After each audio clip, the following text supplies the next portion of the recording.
I am Dr. Alpna Johri, Associate Professor Botany, JDB Government Girls College, Kota. आज का topic है cycas.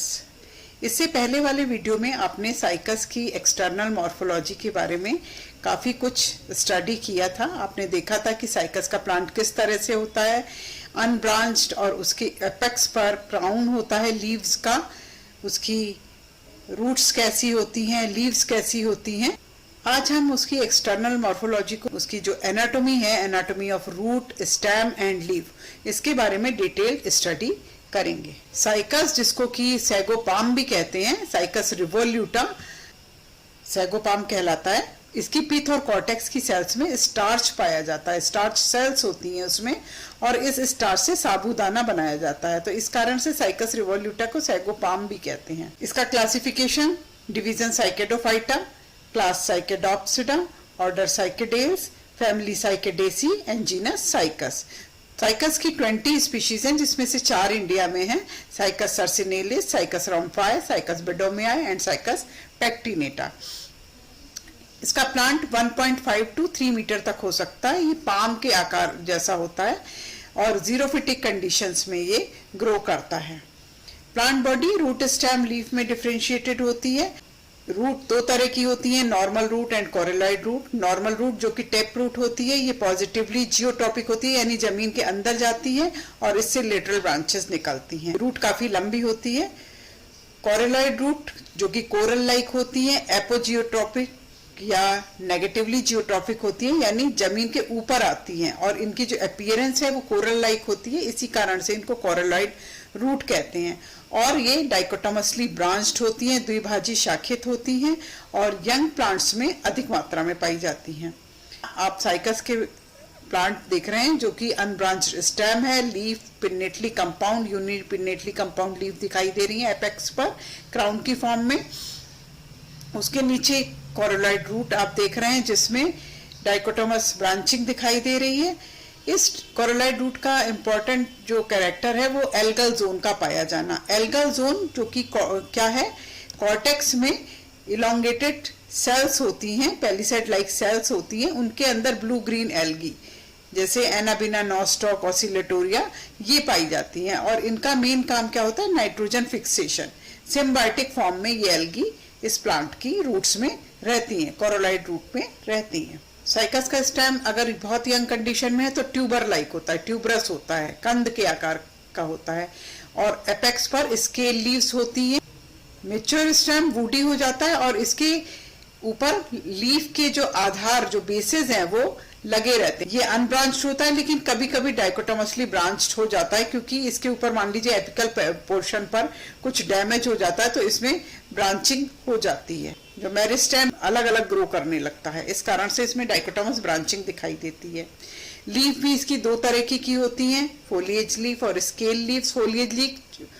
Foliage leaf assimilatory leaf भी कहलाती हैं। फोलिएज लीफ का मेन फंक्शन क्या होता है कि ये फोटोसिंथेसिस में हेल्प करती हैं, और दूसरी होती है स्केल लीव्स। तो फोलिएज लीफ जो यंग कंडीशन में सर्सिनेटली कॉइल्ड होती हैं, ये पिन्नेटली कंपाउंड होती हैं। स्टेम के एपिकल पोर्शन पर ये क्राउन की तरीके से लगी रहती हैं, जैसे एक मुकुट होता है उस तरीके से लगी रहती हैं। रेकिस पर, रेकिस क्या होता है, जो कंपाउंड लीफ जिन पे लीफलेट्स होते हैं, तो जिस पोर्शन पर लीफलेट्स लगे रहते हैं उसको हम कहते हैं रेकिस। तो रेकिस के ऊपर जो लीफलेट्स हैं वो ऑपोजिट लगी रहती हैं, और इनकी जो लीफलेट्स होती हैं वो अवरंत होती हैं, सेसाइल होती हैं, लंबी, लीनियर, रेखिक, जिसमें कि एक मिड वेन होती है, केवल लेटरल वेन्स नहीं पाई जाती हैं। और जो यंग लीव्स हैं वो ब्राउन हेयर्स, रेमेंटा से कवर्ड होती हैं, ढकी होती हैं, और इनका जो फंक्शन मैंने आपको बताया कि फोटोसिंथेसिस में हेल्प करती हैं, ग्रीन होती हैं, फोटोसिंथेसिस में हेल्प करती हैं, प्रकाश संश्लेषण में हेल्प करती हैं। स्केल लीव्स जो हैं छोटी होती हैं, ब्राउन कलर की होती हैं, और तिकोनी सरफेस के ऊपर इनके रेमेंटा या ब्राउन हेयर्स पाए जाते हैं। इनका क्या फंक्शन है, ये एपिकल मेरिस्टेम को प्रोटेक्ट करती हैं, जो यंग पोर्शन होते हैं उनको प्रोटेक्ट करती हैं। और ये स्केल लीफ और फोलिएज लीफ स्टेम के ऊपर अल्टरनेट बैंड्स की फॉर्म में पाई जाती हैं। इसके बाद है anatomy of root, stem and leaf. तो सबसे पहले हम लेंगे एनाटॉमी ऑफ रूट। तो इनकी जो रूट्स हैं वो डायआर्क एक्सार्क होती हैं। डायआर्क मतलब 2 ग्रुप्स ऑफ प्रोटोजाइलम, और एक्सार्क यानी प्रोटोजाइलम पेरिफेरी की तरफ होते हैं, बाहर की तरफ होते हैं। और वेस्कुलर बंडल जैसा कि आपको मालूम ही है कि रूट में वेस्कुलर बंडल रेडियल होते हैं, यानी जाइलम और फ्लोएम डिफरेंट रेडियाई पर अरेंज्ड होते हैं। तो यहाँ आप देख रहे हैं यंग रूट का टीएस, जो कि डायग्रामेटिक रिप्रेजेंटेशन आपको दिखाया गया है। इसमें सबसे बाहर की तरफ एपिब्लेमा, रूट की एपिडर्मिस को एपिब्लेमा कहते हैं, और इसके ऊपर हेयर्स पाए जाते हैं, रूट हेयर्स पाए जाते हैं। एपिब्लेमा के अंदर की तरफ पैरेन्काइमेटस कॉर्टेक्स होता है, जिसके अंदर म्यूसिलेज सेल्स पाई जाती हैं। कॉर्टेक्स के अंदर की तरफ एंडोडर्मिस और फिर पेरिसाइकल, पेरिसाइकल के अंदर वेस्कुलर टिश्यू यानी जाइलम एंड फ्लोएम, और सेंटर में पिथ दिखाई देती है। इसकी सेलुलर डिटेल्स देखने पर, मैच्योर रूट की अगर हम सेलुलर डिटेल्स देखें तो इसमें हमको सेकेंडरी ग्रोथ भी दिखाई देती है। सबसे बाहर आप देख रहे हैं एपिब्लेमा है, एपिडर्मिस, सिंगल लेयर्ड एपिब्लेमा, उसके अंदर कॉर्क दिखाई देगा, उसके नीचे कॉर्टेक्स, और कॉर्टेक्स में म्यूसिलेज डक्ट्स पाई जाती हैं जिनके सेक्शन दिखाई दे रहे हैं। उसके अंदर एंडोडर्मिस, पेरिसाइकल और वेस्कुलर टिश्यू। वेस्कुलर टिश्यू में थोड़ी सी सेकेंडरी ग्रोथ शुरू हो गई है। सेकेंडरी जाइलम और सेकेंडरी फ्लोएम इसमें दिखाई दे रहे हैं। जो प्राइमरी फ्लोएम है वो क्रश हो जाता है। सेंट्रल रीजन का अगर आप सेलुलर डिटेल देखेंगे तो आपको दिखाई दे रहे हैं प्राइमरी जाइलम और सेकेंडरी जाइलम, उसके बाहर की तरफ सेकेंडरी फ्लोएम, यानी जो कैम्बियम बनते हैं सेकेंडरी ग्रोथ के लिए, कैम्बियम स्ट्रिप्स बनती हैं जो कि अंदर की तरफ जाइलम और बाहर की तरफ फ्लोएम बनाती हैं। तो जैसे जैसे ग्रोथ बढ़ती है तो जो प्राइमरी फ्लोएम है वो तो क्रश हो जाता है, लेकिन प्राइमरी जाइलम सेंटर में दिखाई देता है। पेरिडर्म कैसे बनती है? बाहर की तरफ पेरिडर्म बनती है। पेरिडर्म क्या है? कॉर्टेक्स के बाहर की कुछ लेयर्स कॉर्क कैम्बियम बनाती हैं, मेरिस्टेमेटिक हो जाती हैं, उसको कहते हैं फेलोजन यानी कॉर्क कैम्बियम। और ये फेलोजन अंदर की तरफ सेकेंडरी कॉर्टेक्स और बाहर की तरफ कॉर्क बनाता है। सेकेंडरी कॉर्टेक्स को फेलोडर्म भी कहते हैं और कॉर्क को फेलम भी कहते हैं। तो फेलम, फेलोजन एंड फेलोडर्म ये तीनों मिलकर के क्या कहलाती है? पेरिडर्म। यहाँ पर हम देख रहे हैं कॉरेलॉइड रूट, साइकस की कॉरेलॉइड रूट का ट्रांसफर सेक्शन देख रहे हैं। डायग्रामेटिक रिप्रेजेंटेशन आप देखिए, सबसे बाहर की तरफ एपिब्लेमा, उसके बाद कॉर्टेक्स है। कॉर्टेक्स दो जोन में डिफरेंशिएटेड होता है, outer cortex and inner cortex. Outer और इनर कॉर्टेक्स के बीच में एल्गल जोन होता है। एल्गल जोन जहां पर ब्लू ग्रीन एल्गी पाई जाती हैं सिम्बायोटिक फॉर्म में। Blue green algae Anabaena, Nostoc and Oscillatoria पाई जाती हैं सिम्बायोटिक फॉर्म में। ये algal zone radially elongated cells का बना होता है। कॉरेलॉइड रूट में सेकेंडरी ग्रोथ बहुत कम होती है या फिर नहीं पाई जाती है। जाइलम इसमें ट्राइआर्क या टेट्रार्क हो सकता है, यानी 3 ग्रुप्स ऑफ प्रोटोजाइलम या 4 groups of protoxylem. Vascular bundle radial होते हैं, एक्सार्क होते हैं, बिल्कुल रूट की तरीके से। यहाँ नेक्स्ट डायग्राम में आप सेलुलर डिटेल्स उसकी देख रहे हैं। मैंने एक पार्ट इसका दिखाया है ताकि आपको याद करने में इजी हो, बाकी इतने पोर्शन की सारी सेल्स आपको ड्रॉ करनी होती हैं। याद करने के लिए आप थोड़ा सा इतना डायग्राम अगर आप बना करके याद कर लेंगे तो आपको इसकी डिटेल्स सब याद हो जाएंगी। तो सबसे बाहर की तरफ आप देख रहे हैं single layer epiblema, outer cortex जिसमें बीच बीच में टेनिन सेल्स पाई जाती हैं, सेल्स में टेनिन पाया जाएगा। मिडिल कॉर्टेक्स या एल्गल जोन जहां पर radially elongated palisade like cells हैं और इसके अंदर ब्लू ग्रीन एल्गी के फिलामेंट्स आपको दिखाई दे रहे हैं। इनर कॉर्टेक्स जो कि पैरेन्काइमेटस है और इसमें भी टेनिन सेल्स दिखाई दे रही हैं। एंडोडर्मिस, सिंगल लेयर एंडोडर्मिस होती है, पेरिसाइकल, उसके नीचे पेरिसाइकल, वेस्कुलर बंडल, रेडियल, एक्सार्क और ट्राइआर्क कंडीशन जाइलम की दिखाई दे रही है। डिफरेंट रेडियाई पर जाइलम और फ्लोएम दिख रहे हैं। स्टेम का ट्रांसफर सेक्शन देखने पर हमें, अगर हम यंग स्टेम को देखते हैं तो उसमें रिंग में अरेंज वेस्कुलर बंडल दिखाई देंगे और ये vascular bundle conjoint, collateral and dark होते हैं। कॉन्जॉइंट यानी जाइलम फ्लोएम सेम रेडियाई पर होते हैं, एक साथ होते हैं, जिसमें फ्लोएम बाहर की तरफ होता है, और ओपन होते हैं, यानी बीच में कैम्बियम पाया जाएगा जाइलम और फ्लोएम के बीच में। यंग कंडीशन में आपको प्राइमरी मेडुलरी रेज दिखाई देंगी वेस्कुलर बंडल्स के बीच बीच में। जो पैरेन्काइमेटस पोर्शन होता है उसको प्राइमरी मेडुलरी रेज कहते हैं। स्टेम में बाहर की तरफ आपको लीफ स्कार्स दिखाई देंगे एपिडर्मिस के बाहर की तरफ, क्योंकि जो परसिस्टेंट लीफ बेसेस होते हैं, जो लीफ बेसेस जो परमानेंटली स्टेम के ऊपर लगे रहते हैं, उनके स्कार्स स्टेम पर जो लगे होते हैं वो भी सेक्शन में दिखाई देते हैं। इसके बाद एपिडर्मिस देखेंगे। मेन स्टेम से जो वेस्कुलर बंडल लीफ में जाते हैं तो वो portion before entering the leaf is called as leaf trace. तो वो लीफ ट्रेसेस के सेक्शन भी आपको स्टेम में दिखाई देंगे। बीच बीच में म्यूसिलेज डक्ट्स जो कि लॉन्गिट्यूडनली रन करती हैं स्टेम में। सेंटर में पिथ दिखेगा, पैरेन्काइमेटस। यहाँ आपको एक सेक्शन दिखाया गया है जिसमें डायरेक्ट ट्रेस और गर्डल ट्रेस दिखाई दे रहे हैं। अब ये डायरेक्ट ट्रेस और गर्डल ट्रेस होते क्या हैं? कोई भी लीफ है उसमें 4 ट्रेसेस जाते हैं। लीफ ट्रेस यानी वेस्कुलर सिलेंडर का जो पोर्शन लीफ में जाता है, तो उससे लीफ में एंटर होने से पहले का जो पोर्शन है वो लीफ ट्रेस कहलाता है, जैसा कि मैंने अभी आपको पहले भी बताया था। तो एक लीफ में 4 ट्रेसेस जाते हैं, जिसमें से 2 डायरेक्ट ट्रेस होते हैं और 2 गर्डल ट्रेस होते हैं। तो डायरेक्ट ट्रेस तो वो हैं जो लीफ के जस्ट सामने से जाएंगे, लेकिन 2 ट्रेसेस वो होंगे जो लीफ के लगने की ऑपोजिट डायरेक्शन से अराइज होते हैं और वेस्कुलर सिलेंडर के चारों ओर होते हुए फिर वो उस लीफ में जाते हैं, तो उनको कहते हैं गर्डल ट्रेस। यहाँ आप मेच्योर स्टेम का ट्रांसफर सेक्शन देख रहे हैं जिसमें वुड बन जाती है। वुड इसकी मेनोजाइलिक होती है। मेनोजाइलिक वुड, जैसा कि मैंने आपको पहले वाले लेक्चर्स में भी बताया कि मेनोजाइलिक वुड में पिथ वेल डेवलप्ड होता है, मेडुलरी रेज चौड़ी होती है, कॉर्टेक्स वेल डेवलप्ड होता है, यानी पैरेन्काइमा टिश्यू बहुत अधिक मात्रा में होता है। इस कारण से जो वुड है वो कमर्शियल यूज की नहीं होती, कॉम्पैक्ट नहीं होती। मैच्योर स्टेम का टीएस देखने पर आपको बाहर की तरफ कॉर्क दिखाई देगा जो कि फैलोजन से बनता है, कॉर्क कैम्बियम से बनता है। तो कॉर्क कैम्बियम कॉर्टेक्स की सेल्स में बनता है। स्टेम में वेस्कुलर बंडल रिंग में कॉन्जॉइंट कोलेट्रल होते हैं, मेडुलरी रेज पाई जाती हैं। एंडोडर्मिस और पेरिसाइकल इतने क्लियर नहीं होते हैं यहाँ पर।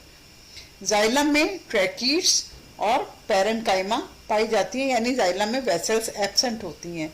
फ्लोएम में सीव सेल्स और पैरेन्काइमा पाई जाती हैं, कंपेनियन सेल्स एब्सेंट होते हैं। तो मेच्योर स्टेम में सेकेंडरी ग्रोथ होती है। सेकेंडरी ग्रोथ के लिए इंटरफेसिकुलर और इंट्राफेसिकुलर कैम्बियम की स्ट्रिप्स जुड़ करके कंप्लीट रिंग बनाती हैं। इसे क्या कहते हैं? कैम्बियम। कैम्बियम से ही अंदर की तरफ सेकेंडरी जाइलम और बाहर की तरफ सेकेंडरी फ्लोएम बनेगा। और बीच बीच में पैरेन्काइमेटस मेडुलरी रेज बनती हैं, उनको सेकेंडरी मेडुलरी रेज कहते हैं। तो सबसे पहले जो प्राइमरी वेस्कुलर बंडल हैं उनके बीच में जो कैम्बियम रिंग बनी उससे सेकेंडरी टिश्यू बनते हैं। इसके बाद ये कैम्बियम रिंग इनएक्टिव हो जाती है। थोड़े समय बाद दूसरी कैम्बियम रिंग बनती है जो कि पेरिसाइकल से या कॉर्टेक्स की इनर लेयर से बनती है, और फिर इससे सेकेंडरी जाइलम और सेकेंडरी फ्लोएम बनते हैं। फिर ये वापस से इनएक्टिव हो जाती है, फिर थर्ड रिंग बनती है बाहर की सेल से, तो ये सेकेंडरी जाइलम और सेकेंडरी फ्लोएम बनाती है। तो ये पॉलीजाइलिक कंडीशन कहलाती है, यानी एक कैम्बियम रिंग ज्यादा समय तक एक्टिव नहीं रहती है, बल्कि वो इनएक्टिव हो जाती है, दूसरी कैम्बियम रिंग बनती है, फिर तीसरी कैम्बियम रिंग बनती है। इस तरह से इसमें सेकेंडरी ग्रोथ होती है और ये कंडीशन कहलाती है पॉलीजाइलिक कंडीशन। बाहर की तरफ कॉर्टेक्स में कॉर्क कैम्बियम बनता है और उससे बाहर की तरफ कॉर्क और अंदर की तरफ सेकेंडरी कॉर्टेक्स बनता है, यानी cork, cork cambium and secondary cortex पूरी पेरिडर्म बनती है। यहाँ आप ओल्ड स्टेम का ट्रांसफर सेक्शन देख रहे हैं, उसकी सेलुलर डिटेल्स आपको दिखाई दे रही हैं। तो इसमें आप देख रहे हैं कि किस तरीके से रिंग्स बन रही हैं सेकेंडरी टिश्यू की। फर्स्ट रिंग, सेकेंड रिंग बाहर की तरफ, उसके बाद थर्ड रिंग बनती है और बाहर की तरफ। तो फर्स्ट रिंग तो जो प्राइमरी वेस्कुलर बंडल हैं उनके बीच से ही जो इंटरफेसिकुलर और इंट्राफेसिकुलर कैम्बियम की स्ट्रिप ज्वाइन होकर के और उससे सेकेंडरी जाइलम और सेकेंडरी फ्लोएम बनते हैं। बीच बीच में पैरेन्काइमेटस मेडुलरी रेज बनेंगी। सेकेंड रिंग पेरिडर्म या इनर कॉर्टेक्स की लेयर से बनती है। तो उससे भी सेकेंडरी टिश्यू बनेंगे, सेकेंडरी जाइलम और सेकेंडरी फ्लोएम। स्टेम के सेंटर में पिथ होती है पेरेन्काइमेटस। तो इस तरीके से जो पेरेन्काइमा टिश्यू है वो बहुत अधिक मात्रा में है, और ये जो वुड है ये मेनोजाइलिक वुड कहलाती है, क्योंकि इसमें पेरेन्काइमा बहुत अधिक मात्रा में है। कॉर्टेक्स भी वेल डेवलप्ड होता है, और कॉर्टेक्स में आपको म्यूसिलेज डक्ट दिखाई दे रही है। इस डक्ट के चारों तरफ सिक्रीटरी सेल्स की एक लेयर होती है।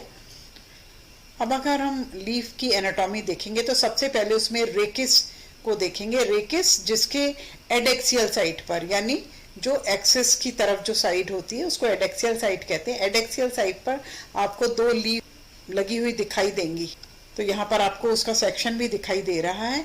तो ये रेकिस का डायग्रामेटिक रिप्रेजेंटेशन है। यहाँ पर अगर हम उसका ट्रांसफर सेक्शन रेकिस का देखते हैं तो सबसे बाहर की तरफ एपिडर्मिस दिखाई देती है, और एपिडर्मिस के अंदर क्लोरेन्काइमा की लेयर्स होंगी 2 या 3, फिर स्क्लेरेन्काइमेटस सेल्स होती हैं 3 to 4 लेयर्स, और उसके बाद ग्राउंड टिश्यूज होते हैं जो कि पेरेन्काइमेटस होते हैं।